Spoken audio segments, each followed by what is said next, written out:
Yeah, to really be in love, right? Than to like think of love. Mhm. And then what's interesting when you talked about the heart and the gut is that there's a there's a information highway called the vagus nerve. It's part of the Mhm. nervous system where there's more information coming up from the heart and the gut to the brain than the brain down to the heart and the gut, which means that the priority is the heart and the gut. Our body is telling us that.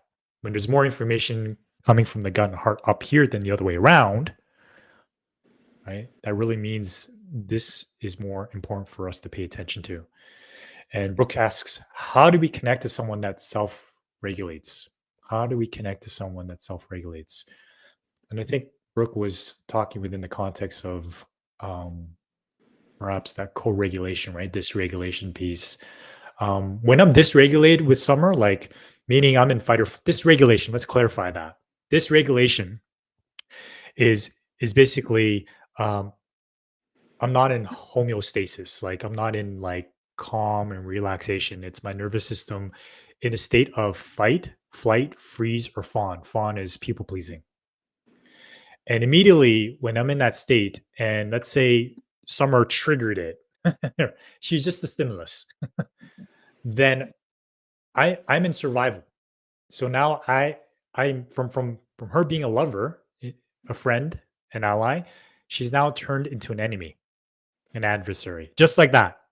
Anyone experience that?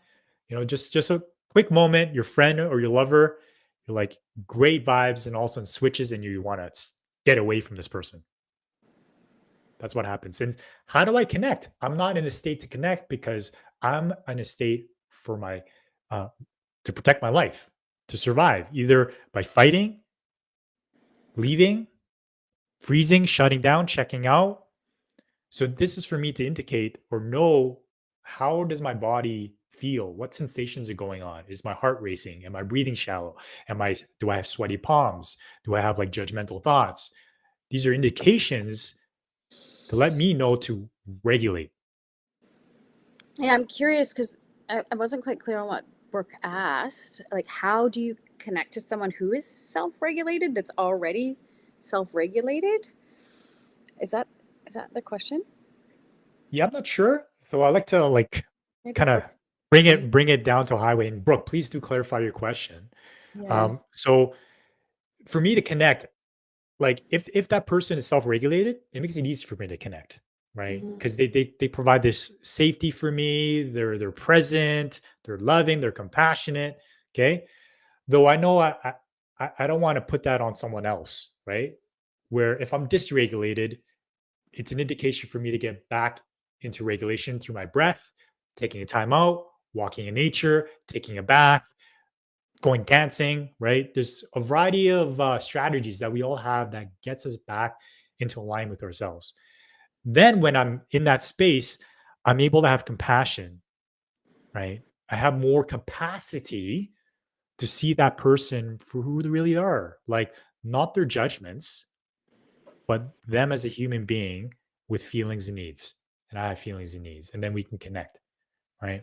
But it just takes one person. It just takes one person to be self-regulated, to stay in self-regulation, to inviting connection for the other person. And this is where co-regulation comes into play, right? We become tuning forks for each other. Hmm. Yeah, and I mean, in our relationship, I I I um I tend to be self-regulated most of the time. And so this is where the practice comes when people trigger us to coming back to this homeostasis, because as people are triggered, they mirror each other and they start to escalate each other, and that this is how fights triggers go up and up. And this is where self-awareness comes in, because if someone is really whatever, if we lived in the barbaric times of the Romans when they did all that stuff, it'd be even harder to figure out. But as someone gets triggered by something that happened in childhood, something that didn't allow them to stay calm, that scared them, that alerted them, some loud noise, a fight with their parents, something scary. The trigger is an opportunity that allows us to identify something in our body that is scary to it that's coming up to be healed. So in that way, triggers are really a celebration. Oh, great, let's have a look at what's being needs to be healed. Most of us don't know how to stop and pause because it seems scary in the moment and we end up judging it. Oh, look at this person. They're crazy or they're thinking crazy or whatever. Now, if we can just go, okay, I'm just curious. Oh, and this person's freaking out, whatever. And if we've done our work, we can stay quite regulated and we're curious and we become this open space because this kind of energy doesn't it can't last. It's too heightened, it's too revy. It'll eventually settle itself back down through the grounding, through the openness of this other person. And so most people try to meet these people with logic. Oh, well, you're doing this or whatever. And triggers are not a logical thinking thing. They are an emotionally felt thing. So if this person, and the thing is, when people are really triggered, they can feel judgments. They're in a heightened state of awareness for the other person's judgments and thoughts. All of us are empaths. And as soon as we feel or sense a look or anything, it just can escalate people. And so the power of curiosity and openness, knowing that the way the world we've been taught it isn't what it really. Our judgments do not reveal how we work as human beings. And as we can stay calm and observe, we start to learn how we really work. And people come back, and that's co-regulation. If someone can identify they're less triggered than the other one, and they can really settle themselves in, you'll see that this other person comes back and reconnects to themselves.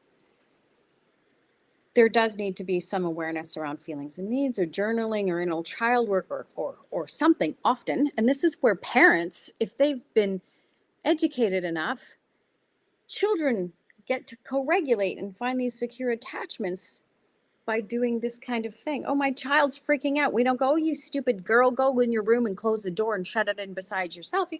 Oh, okay, I'll sit here till you're ready and I can scoop you up and maybe hold you and breathe with you. They find people who are in a coma. If someone's in a coma in bed and someone who's awake and their brain waves are regulating, they sleep with that person. The sicker person takes on the regulation of the more healthy person. Our bodies are geared towards health and regulation. I saw a video the other day of twins were born and they separate them at birth, and it was a miracle that one was really sick, and then they put the twins together and they healed. And I was like, oh, that's no mystery. Like, of course, you're gonna separate twins at birth and put them in separate places. Like, that's traumatic. And you put them back together and they heal together. Of course that happens. So just being in the presence of another open, non-judgmental person is healing. Yeah, presence is the key piece. And just to, answer your question, and Brooke, as you provide some clarity around like, oh, how do I connect to someone that's in a fight or flight? So they're Oh, dysregulated, right? So it just comes back to me of like, am I secure within myself? Do I feel safe despite what's going on outside of me? Let's say if like Summer is, let's say, angry or let's say irritated for a while there early on in our relationship, a trigger of mine was when Summer was expressive in voicing her irritation with technology. And immediately in my body, I felt this like the tightness of like, oh man, like I need to fix this because it's making me uncomfortable. Because I also get irritated with technology, right? So I wanted to say, hey, babe, what do you need help with? Here, let me take a look. I would take over and figure out what was going on, try to fix it because I was uncomfortable with that energy that she was doing. So I wasn't in a way where I could hold space or create space for that to be present with that because there was a trigger within me. And so this requires me to take ownership of that. So it can be so difficult to be safe and secure with me because it's not an intellectual exercise. Okay, it's not about thinking about, okay, I'm going to be calm and collected, like cut off all my that what comes to mind is me cutting off all my emotions and being numb. Mm. I check out. Okay, if I use my head to not react, what's happening is that I'm checking out. I'm a robot. This is from my own experience. But when I'm actually really feeling it, and I've worked through this, where now Summer expresses her irritation with technology, I'm like, "Hmm, hmm, hmm." It's Yeah, true. it doesn't bother me anymore, right? Because I've worked with it, where this has come from, right? I've healed it, I've like unpacked it, so I become this safe space for her to go through a hard time and come out the other side okay. Just like as kids, I got an owie. I broke something, right? I'm crying. My dad says, "Shut up. Why'd you do this?" That's not going through a hard time and coming out the side okay. But what if my dad was just present with me, held me, allowed me to speak, allowed me to throw my temper tantrum, allowed me to express my anger and my sadness, and let that be fine. Then I know, oh wow, thanks, Dad. And I'm off onto the next thing, right? So for me to just be with someone that's, let's say, in fight or flight, it's presence. But I got to recognize, am I thinking presence or am I being presence? Because if my body's reacting, I'm not present because there's a trigger there for me to look at and work with. Maybe a timeout, I need to go off and leave. But if it's clear conduit, then I can be there and let that person move through. That's co-regulation and get back into homeostasis. That's the beauty part, right? Empathy is not something to do; it's something to be. It's a quality of presence in the body, not a judgment of it, not thinking about it. Yeah. Yeah, and maybe I'll further that because you can't actually connect to someone in fight or flight. What you can do is connect to yourself, observe and wait, because eventually they come back. Especially if they're in that heightened state, they're observing, they're watching what you do.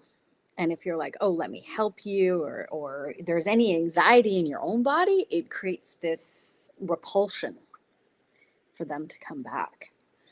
Um, so the question is, how can I stay present with myself and check in, as Jay says, if there's a charge in there or this idea I need to fix something, it's going to create the exact opposite result of what we want.